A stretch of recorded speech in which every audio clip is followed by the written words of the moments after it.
what's going on, everybody? This is John Jake Gaming on the mic here, coming at you with a brand new episode of the Madden Team Builder franchise here on Madden 25, bringing 32 Spring League teams together to make one unified Spring Football League. We're here in season number 2, and the Dayton Triangles, the team that we're controlling, we're off to a fast start here. We're 2-0. That includes a blowout win against the Boston Mariners, as well as a dramatic comeback against the Evansville Thunderbirds. But we might have one of our first early tests of the season, taking on a hungry Seattle Sea Dragons team in this episode, where Seattle comes in and surprisingly they're 0-2. But you look at this team on paper, this should be a good football team. They're 83 overall, and they have a much better defense than what we have going on. So I think we're going to be tested in this game, and it really comes back to those 3 words, any given Sunday. Because this Seattle Sea Dragons team has certainly not performed. They are 31st in points per game, and they are in the bottom quarter of the league in terms of points given up per game. So they've been blown out pretty badly here in these first few games of the season. But with that being said, we certainly can't take it for granted, because this Seattle team can beat us if we're not prepared to actually come out here and play our level of game that we're capable of playing. But before we step on the field, we actually do have some player upgrades that we want to take care of. And more notably, we have player upgrades to key players that are on this team.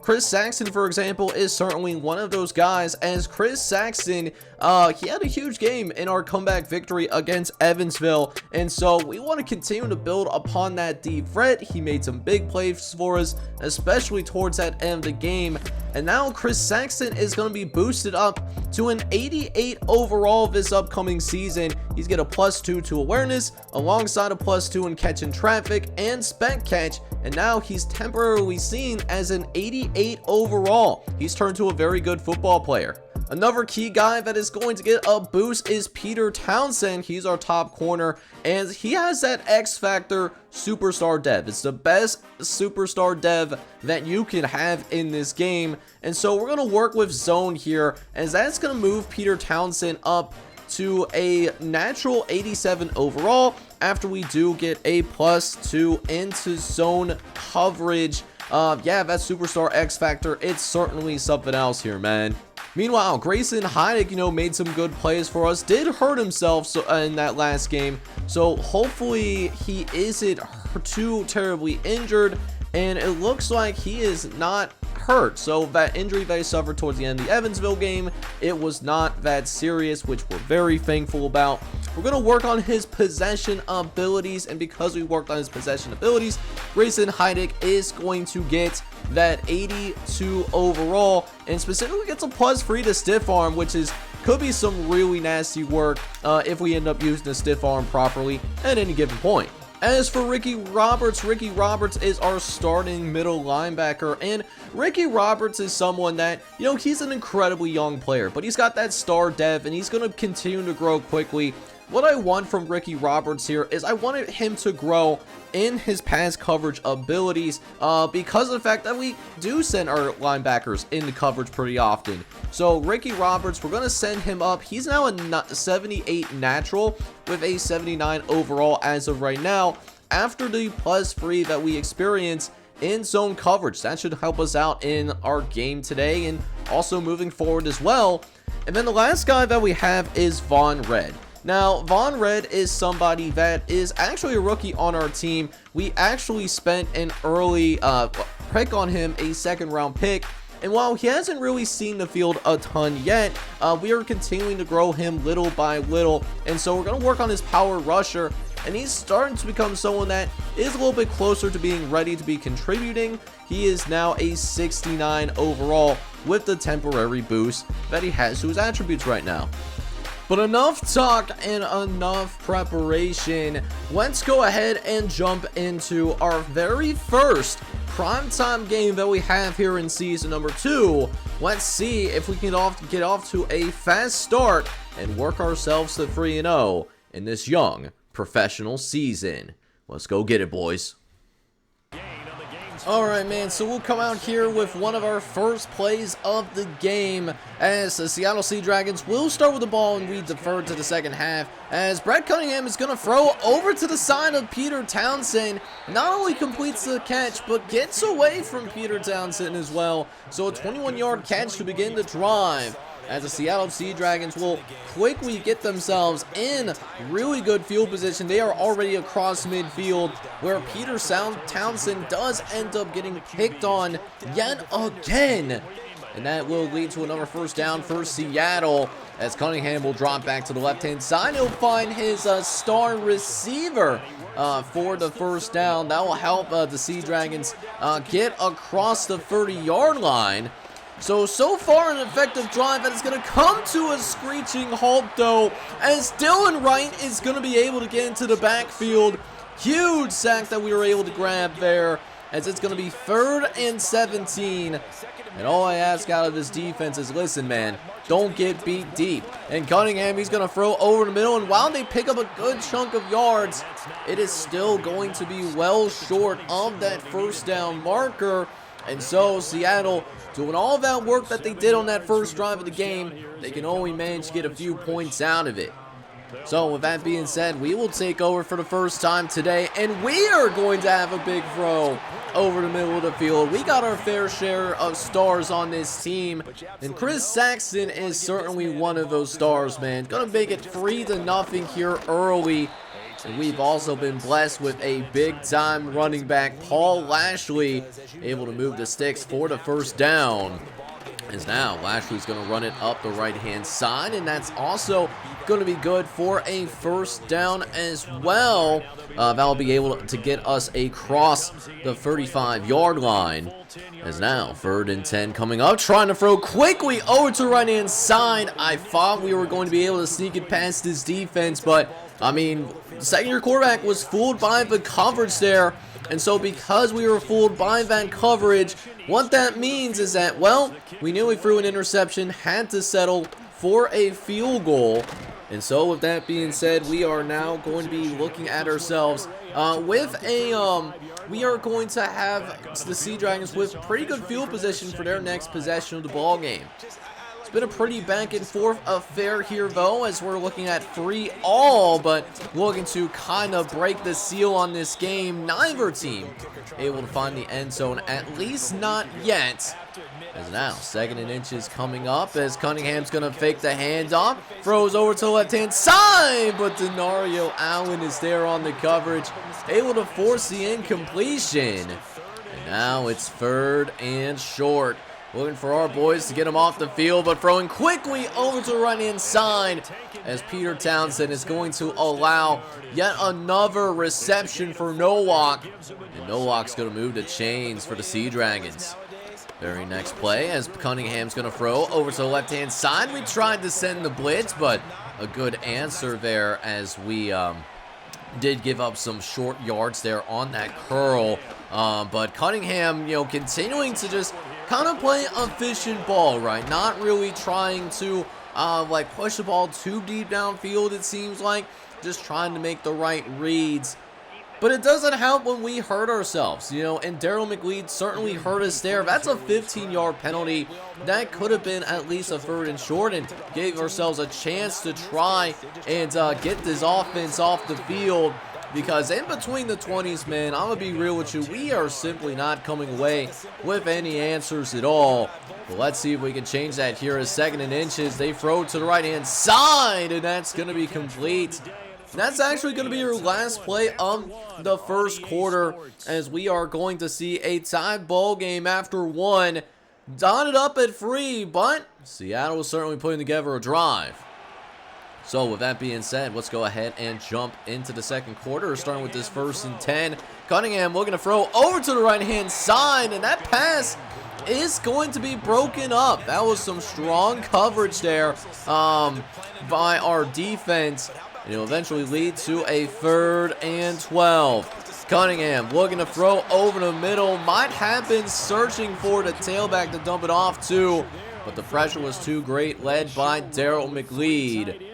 That means that Seattle had to settle for yet another field goal. We are going to be down by 3, but that's not going to last long as Paul Lashley gets the carry, and he's completely untouched into the end zone. Touchdown, Dayton. And Paul Lashley is going to break this game wide but naked open. And now we have our first lead of the day. But then it becomes a matter of, can our boys hold on to that lead? We've seen Seattle being able to move the ball pretty effectively. But with that being said, can we continue to make the big plays when it matters the most? As we get a nice tackle in the open field by Dylan right there. That was pretty darn good if you ask me. So it's going to be 2nd and 5 instead, though. Throwing over to the left-hand side. Noah wide open. This is their top receiver, by the way, that is getting this wide but naked open. And so with that being said, it's going to be 1st and 10 again. As Cunningham's going to go to play action. We're there, though, and Rayner. Oh, Rayner had a chance at the interception. But that's why you play linebacker, because you got the butterfinger hands. Instead, it's going to be 2nd and 10. But Harold Perez is going to come in, make a big-time play on the pass rush. It's going to get the sack. And now it's 3rd and 16. We've seen our defense play pretty well on this side of the field. Will that continue as 3rd and 16? Brett Cunningham flush out of the pocket. It's going to be forced to throw this pass away. And because it's 4th and long, they settle for yet another field goal. Kicker for Seattle was doing a pretty good job, 3 for 3 on the field goal attempts. You know, not really anything to write home about, but we almost had a big play there, man. Oh my goodness, Chris Saxon wide but naked open, but the pressure causing that incompletion though. As now we got a 3rd and 6 coming up. We're going to make some adjustments at the line because we noticed Paul Lashley all by himself. So let's see if we can throw it out real quick to Paul Lashley, but we just barely missed the mark. And it's going to go ahead and lead to 4th down. But you know what they say, though. Broke money don't make any money. As we're going to go for it here on 4th and 6. Going to call a go-to. But we immediately run into pressure. We do not have the time downfield. And we're going to have to turn this ball over on down. Seattle starting out damn near at midfield. And the Seattle Dragons have the chance to take the lead. Cunningham looks over to the left-hand side and finds Nowak again. This time for a short gain. It's going to move the sticks for, not move the sticks, but, you know, at least get a lot closer to that 1st down. But already they're in Dayton territory. Let's see if we can send them back, though, and it looks like we will not be doing that. As now Seattle is in field goal range, and they have a chance to take the lead before we go into the halftime locker room. Very first play after the 2-minute warning. Cunningham throws over to the right-hand side, but Dylan Wright makes a nice diving grab. And that will at least keep Seattle at bay for now. As here we are with a 3rd and 6, but facing pressure. Spencer brings him down. Let's go, baby. As that almost gets him out of field goal range, but they still make the long field goal, though. Not going to lie. So that being said, that was a little bit of a 3-point swing, you know, not being able to get the 4th down conversion. DeAndre Bazier, though, this is a man that continues to impress. Undrafted free agent, but making some big impacts for our team as he sets us up beautifully here inside the 40-yard line. We don't have that much far to go anymore now, do we? And we have a couple of timeouts, so we can certainly make something shake here before we go into the halftime locker room. As we'll try to throw deep here on the 2nd and inches. We got all the time in the world, and we find Chris Saxon deep downfield, and that's going to bring us inside the 5-yard line. 1st and goal coming up for your Dayton Triangles. As now 2nd and goal, Collar is going to take the pressure. He's sacked. He is sacked. He's going to be brought back at the 20, and I tried to go ahead. We just called timeout. We need these points. And we end up settling for the field goal. Field goal is good. So we do get some points right before the half. And we got a close one going into halftime. So with that being said, let's go ahead and jump things back into New Welcome Stadium. We are only up by 1, but we do at least have the ball to start this second half as the jet sweep fake works to perfection there, man. Oh my goodness gracious. Paul Lashley had a huge hole to run through. Seattle trying to act tough, but they just ain't built for this. As now we'll go ahead and drop back with Andrew Collar. He's going to throw over to the middle and finds Leon Thomas for a decent game. Something that we haven't really gotten going today was our passing game. It's been really all Paul Lashley, with the exception of a couple of plays here or there. But Paul Lashley's going to get to the outside. Oh my goodness, he was cooking there. Thought he's going to have a much bigger run than what he actually had. Still gets the first down, and he's now at over 100 yards today. He's been having a huge day so far for us. So we'll throw on the 2nd and 9 as Leon Thomas is going to pick up another first down. And Andrew Collar really starting to find a rhythm offensively. But you already know I'm going to put the ball in Paul Lashley's hand. And this is why, I mean, Paul Lashley is not getting touched sometimes until at least 10, 15 yards down the field. It's been truly incredible to watch. And we'll run it again with Paul Lashley. Almost gets to the outside. He gets away from that safety. That's going to be another touchdown for our star running back. Instead, we will be in the red zone with the opportunity to pull away from Seattle. As we'll throw over the middle, we find Chris Saxon, who gets pile drive into the ground, but still hangs on to it anyways. So now here we are with a 3rd and short. We're going to finish the job. Collar stepping up, but gets hit as he tries to step up in the pocket. So that does mean the drive is officially going to stall out. But at least we were able to take a real good chunk of time off the clock here, man. That was about half of the 3rd quarter just gone in an instant. So being able to shorten up those games are really critical for us here, because here's the thing, Seattle, while they've been able to move the ball pretty well today for the team that's only scored 12 points so far, they haven't done anything in the red zone, and so we're going to count on that here. We are going to count on the Seattle team trying to struggle a little bit more, or at least trying to make them struggle a little bit more. As now 2nd and 10 coming up, looking over to the left-hand side, but able to break it up at the last second is Jared Strong. Nice play to not give up on the play, as it's now going to be 3rd and long for Seattle, as the Sea Dragons look to the right-hand side. Tight end is going to make the catch. It will eventually be brought down by Dylan Wright, but Dylan Wright will not be able to stop the first down. And it's a brand new set of chains for the Seattle Sea Dragons, who will go with a little bit of RPO on the very next play. We haven't seen very much RPO at all. Actually, this might be the first time that RPO has been used at all in this game. So now it's going to be 1st and 10 as they'll throw over the middle. Paul Bash does make the tackle, but Seattle gets within a few yards of trying to take this lead. 3rd and goal from the 6 as Cunningham looks to the right-hand side. He wants to go anywhere with the ball, wants to the end zone, but the coverage was just too great there. Has to throw it away.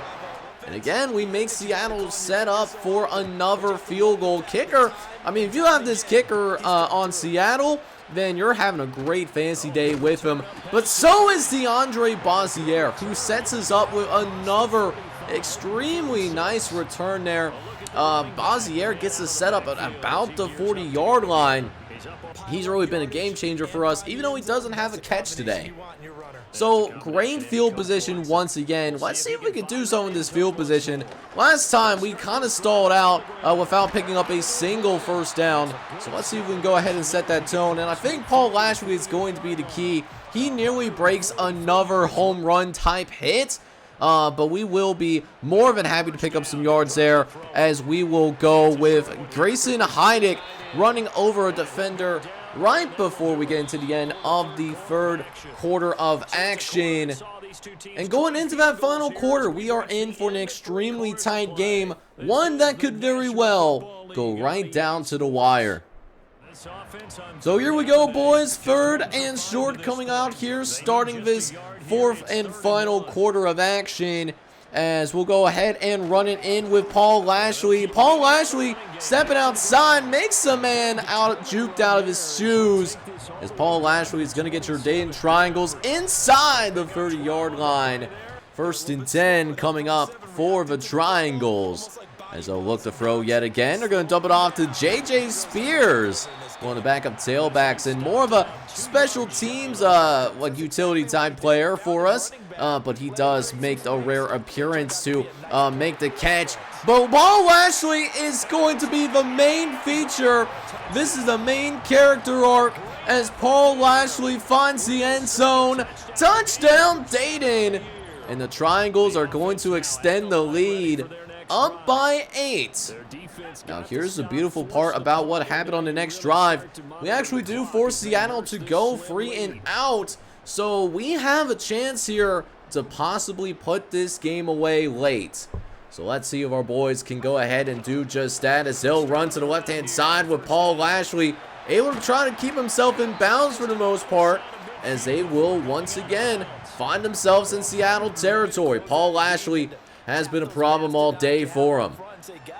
However, we will try to set up a little bit of a double pass here, as we're going to go ahead. We hike the ball, as Jason Bingham can't even corral it in. It almost ends in disaster. We tried to get a little bit cute there. We tried to play a little bit of trickeration, but it works horribly there. We're just happy that we still have the ball. And so 3rd and 14, we're just trying to do anything here to continue to drive, but Paul Lashley this time does get touched at the line of scrimmage, and so we're going to be forced to punt this ball away. Probably, in hindsight, should have just, kept it in the hands of our running back and went from there. But instead, with that being said, we did have to punt the football away. But our punter does an amazing job. Our punter actually does down it inside the 10-yard line. So Seattle has a long way to go if they want to try and tie this game here with 6 minutes left to play in the ball game. As now 3rd and 10 coming up. Huge 3rd down for Seattle. They got to find a way to pick this up downfield. And they split the cover free. Huge play for Nowak, as Seattle is still going to have a heartbeat. It might be a little faint, though. A couple plays later, though, as we got a 3rd and 6 coming up. Looking over to the right inside, and the blitz works. The blitz counter works extremely well. Able to find Dyson to move the sticks for the 1st down. As we got 1st and 10 coming up with less than 4 minutes left to play. Cunningham looks over the middle of the field and throws a dot over to Anthony Benford. As Anthony Benford silently having an excellent game today. 7 catches, 110 yards today. It's been a great, really great compliment for Nowak here, man. As Seattle desperately wants to score. 2nd and short here. They're going to run it actually right down our throats, and we didn't show a single gag reflex as they nearly find the end zone. Think we were able to stop him just short at the 1-yard line. It's kept him from that climax for the time being, but they're going to run it again here on 2nd and goal, and this time Seattle will indeed find the end zone. But it all comes down to this 2-point conversion, whether it will be us up by 2 or a tied ball game. So here we go. Seattle trying to get up by 2, but they will be denied. That's Reiner, who dropped the interception earlier. And just like that, boys, we still hang on to this lead, if just by a thread. So Seattle does make the interesting decision to try and play defense here. They do not go for the onside kick. So a couple 1st downs here, and this game could very much be over. So with that being said, we'll roll color out to the right-hand side. That's a great throw by Chris Saxton, or at least over to Chris Saxton, I should say. Seattle does have to use its timeout, so 1 more 1st down should probably do it here. And on this 2nd and 8, we call upon Paul Lashley one last time, and we will get that 1st down that we are in fact looking for, as Paul Lashley, with nearly 200 yards on the ground, is going to lead us to victory over the Seattle Sea Dragons. A close one here for sure. We win 23-21 and will remain undefeated on the season, at least still.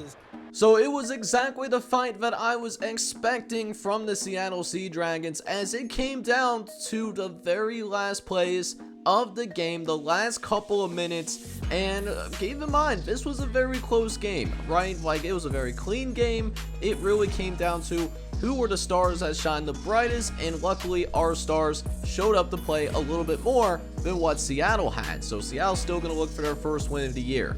Now, that being said, we did not ask Andrew Collar to throw the ball nearly as much as what we typically would. He only threw 16 pass attempts, but was effective. 12 for 16, 161 yards.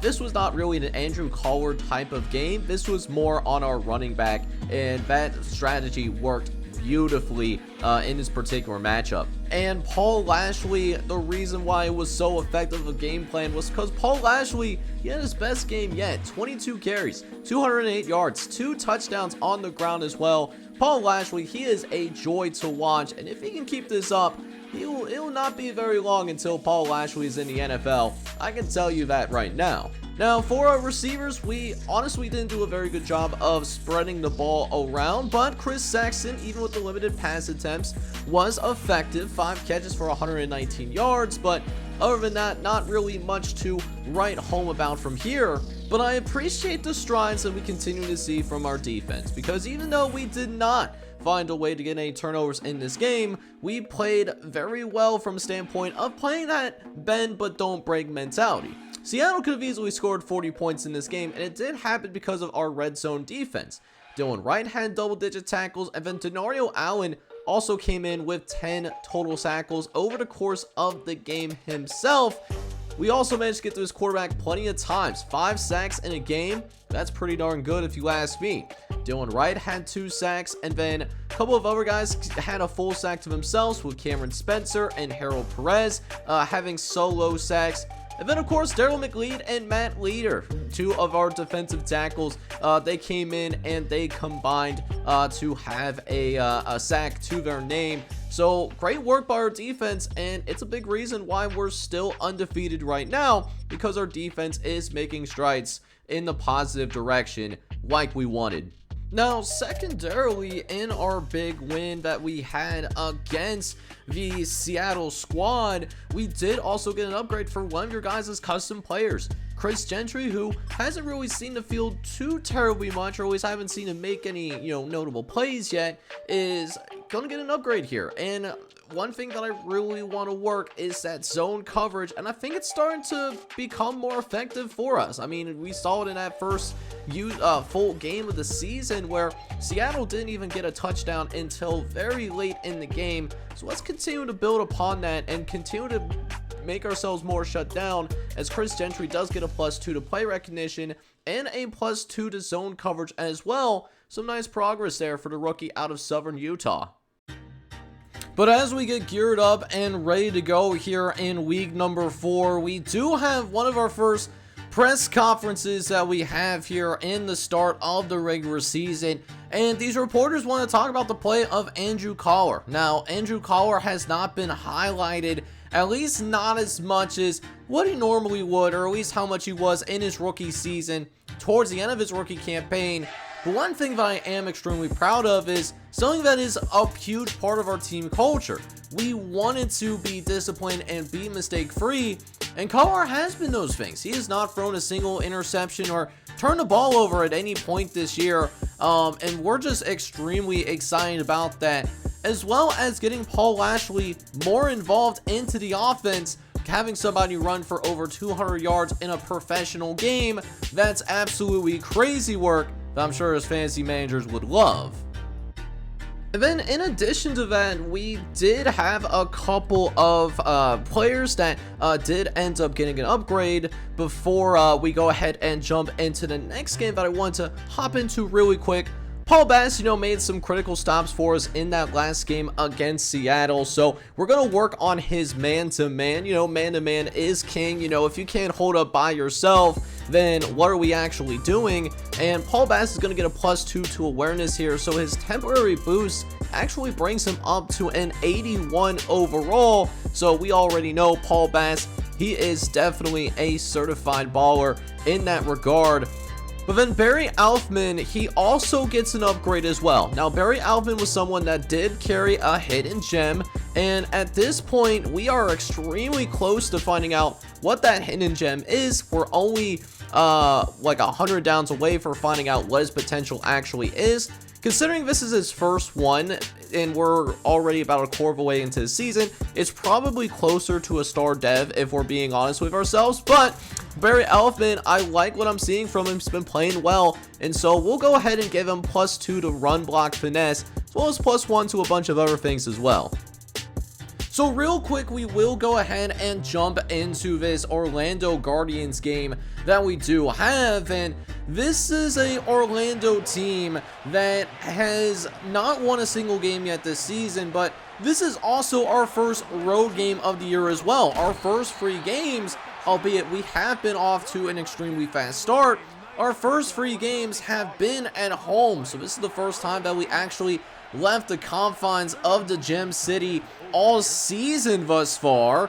But so far, looking somewhat comfortable here as he throws a casual dime to Chris Saxton. Nearly gets a touchdown through the air, but instead going to be 3rd and goal from the 1-yard line, where we just trust that we're going to win at the line of scrimmage. And that's exactly what we did there, man. Paul Lashley going to find the end zone yet again.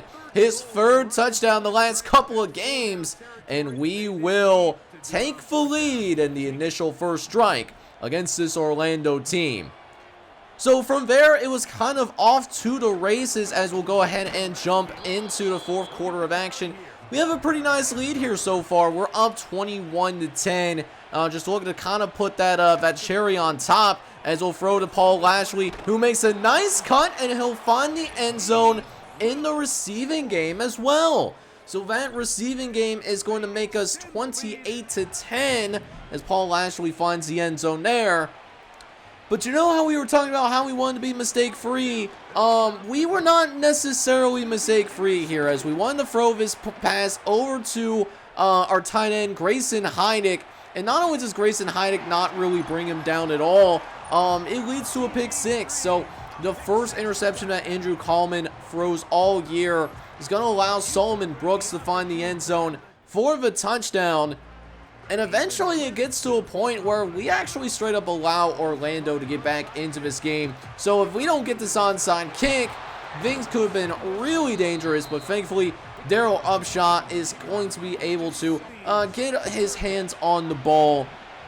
And so we have 3rd and 3 coming up. Just got to pick up this first down, and this game will effectively be over. We will pick it up with Grayson Heidick, as Grayson Heidick is going to seal the deal here in our matchup on the road against the Orlando Guardians. While I don't love how we finished, we should have been more dominant in our game against Orlando. It's the pros, so it's really, truly any given Sunday, of course. Now, for the majority of this game, this was a game that we were very much dominating. I mean, we were up 28-10 going into the final quarter. We did try our very best, truly, to try and come out here and blow that game against Orlando. But thankfully, we were able to get our act together, and we're going to be able to keep it pushing as we remain undefeated on the season so far. Now, checking out the stats for our players, Andrew Collar does throw his first interception of the season.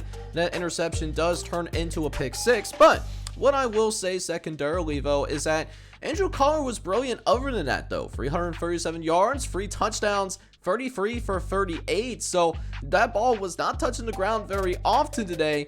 Other than the interception, he was in fact having a field day. Now, I don't know what it is in sim, but when we simulate in the non-moment parts of our games, Paul Lashley doesn't get the ball very often, and that might need to change. Paul Lashley was still somewhat effective in this ball game. 12 carries for 48 yards, does have a touchdown as well, so he was solid Just gotta make sure to give him that ball a little bit more. Receiving wise, Jason Bingham actually had a big time game today, as Bingham went well over 100 yards and a couple of touchdowns in the game. So, you know, he was electric in this ball game. A couple of other guys putting together some good performances, as Chris Saxon had that PPR dream of 10 receptions in a game. Paul Lashley did catch the other touchdown that was not previously caught by Jason Bingham though. And then I also thought defensively, overall, defense played really well today, aside from maybe that back end of the fourth quarter, but for most of the game, it was a complete effort, which I do love to see.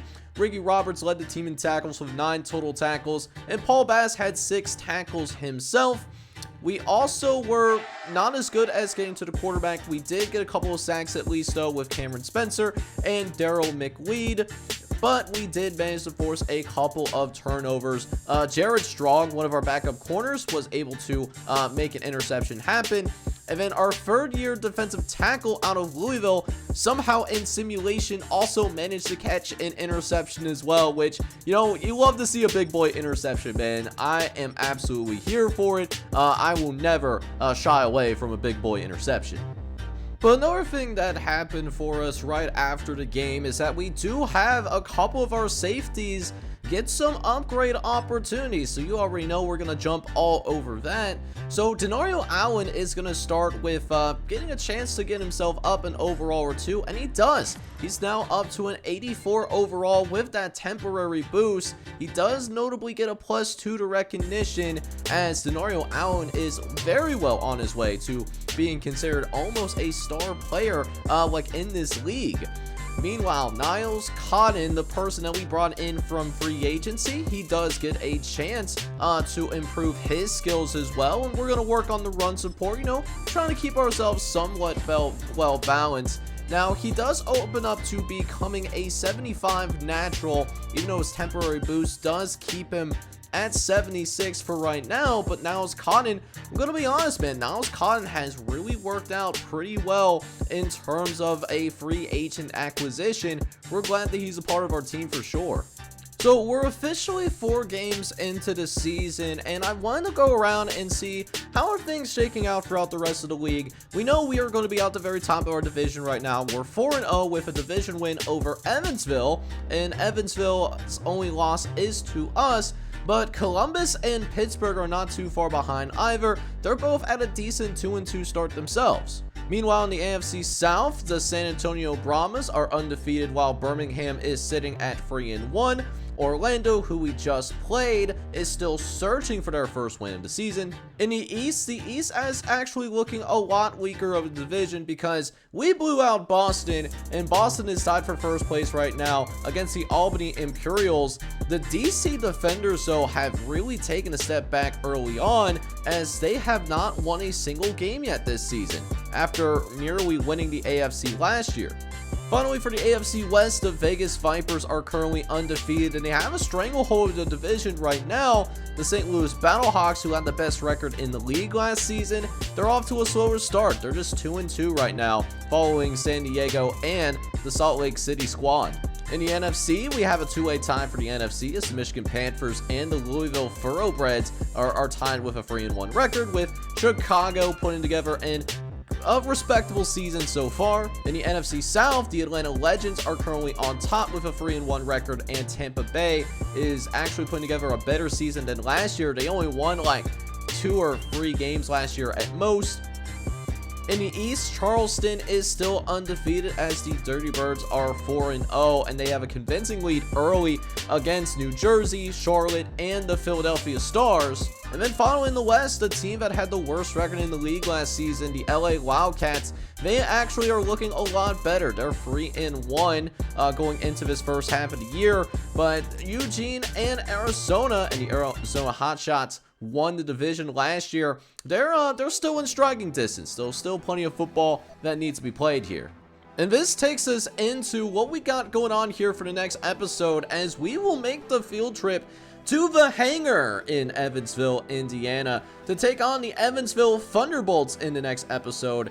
This is a Thursday night primetime matchup, so this will be a standalone game, a game in which could very well decide who ends up being in control of the AFC North. So a big time game coming up here in the next episode, one that I hope you guys enjoyed, but I hope you enjoyed this episode here as we are off to a 4-0 start to begin the season as we look forward to what we have going on in the next episode. But if you've been enjoying the Madden content, man, I need you guys to go ahead and do a couple of favors for me.